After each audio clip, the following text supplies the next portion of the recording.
that's why aad u arkaysaa dad badan oo Soomaali oo su'aasha ugu horeysay ay weydiinayaan baraarujin waxaa noloshayda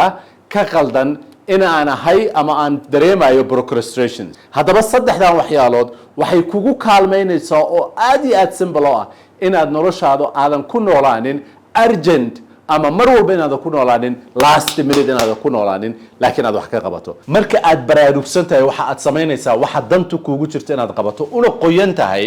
waxa aad adiga lagu abuuray that's why baraarujin u jeceshahay inaad message kan dhamaystirato la share garaysa dadka kale naguna soo biirto si ummadeenu u noqoto dad baraarugsan oo dantooda garanaya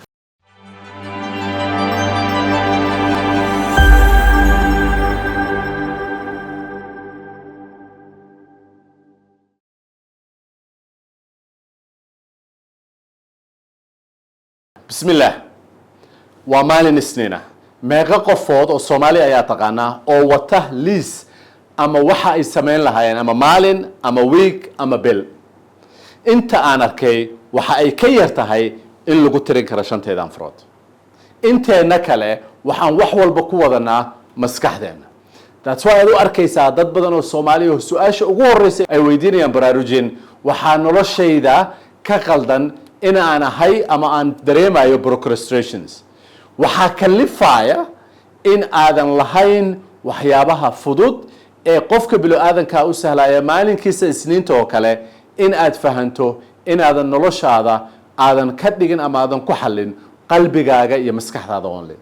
haddaba saddexdan waxyaalood waxay kugu kaalmeynaysaa oo aad iyo aad simple ah inaad noloshaada aadan ku noolaanin urgent ama mar walba inaad ku noolaanin last minute inaad ku noolaanin laakiin aad wax ka qabato number 1 haddii aad sida casharkeeni hore aad dhegaysato procrastination ka aad rabto inaad ka kor imaato oo aad rabto inaad ka gudubto waxaad u baahan tahay number 1 inaad samaysato wax la yiraahdo list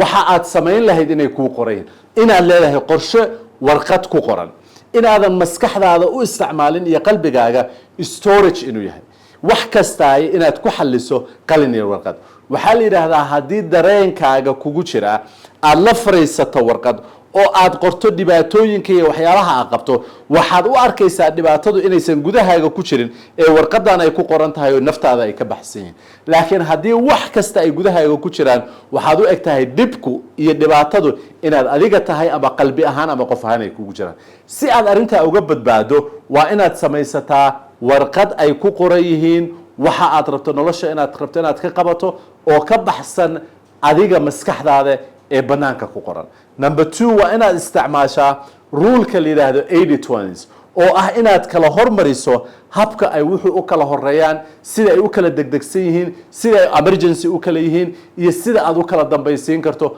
adigoo ka reebaya inay dareen ahaan ku jiitaan bad u sameynaya inaad danta aad leedahay ahaan u samayso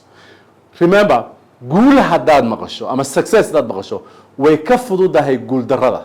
laakiin dadku waxa ay ku dareemaan guusha waxa la yiraahdo boring bay ku dareemaan way ka caajisaan that's why qof kasta ugu baahan yahay in la baraarujiyo oo baraarujina ay muhiim tahay haddii Allah subhanahu wa ta'ala uu noo soo dejin lahaa qul walle noo soo dejin lahaa maaragtay naactayna noo soo dejin lahaa faatixo waxay nagu filnaan lahayd inaan nolosheena dhan ku maareyno why because qul wala waxaana loo sheegay Allah subhanahu wa ta'ala iyo awoodiisa iyo cidda uu yahay wal casr waxaana loo sheegay waxaan ku guuleysanayno faatixana waxaana loo sheegay baryada Allah subhanahu wa ta'ala iyo contractiga aan la galayno maalin walba why Allah intaasoo aayado noogu soo dhijiyay why qofku baraarujin ugu baahaya because asal baan ciid ka nimid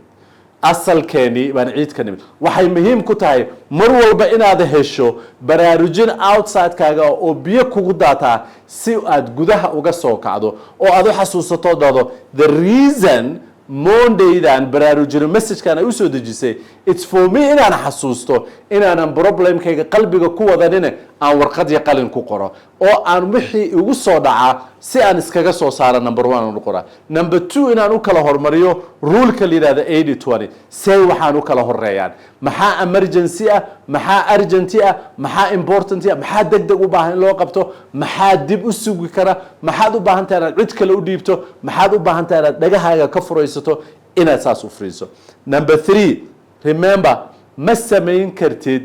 discipline ama ma samayn kartid xakamayn cid kale haddaadan adigu isxakamayn waa inaad naftaada ku xakamaysaa labadii hore oo aad xasuusato aad dhahdaa waxa ii qoran baan wax ka qaban number 2 inaad dhahdo sida ay u kala horeeyaan baan u kala hormarin number 3 inaad dhahdo haddaysan cidu imaamulayn aniga ismaamulay that's how simple it is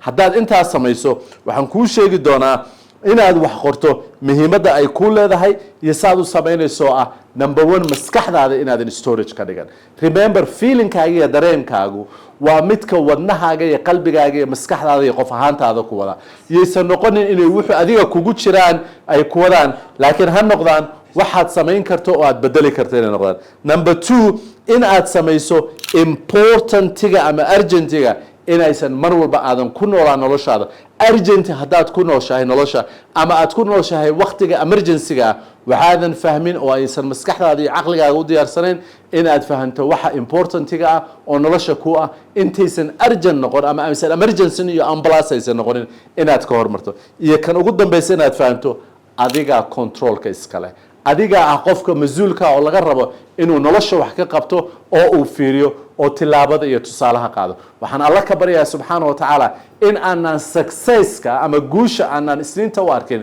inay boring tahay laakiin aad u aragto inay xasuusin tahay si aad u ogaato in carana la ka abuuray oon u baahannahay in biyo nala ku shubo si aan ciidaasu ay qalbigeena iyo u qoyso saas awgeed baa marka aan alla subxaana wa tacaala na oofsado inaan caro ka timid aan carada dib ugu noqonayna aan empty u noqonayna laakiin intaad nooshahay sida biyaha aad ugu qubaysatod wasaqda iskaga dhaqdo ba waxaad u baahan tahay baraarujin fudud oo kugu kaalmaysa waxaad u baahan tahay inaad samayso insha allah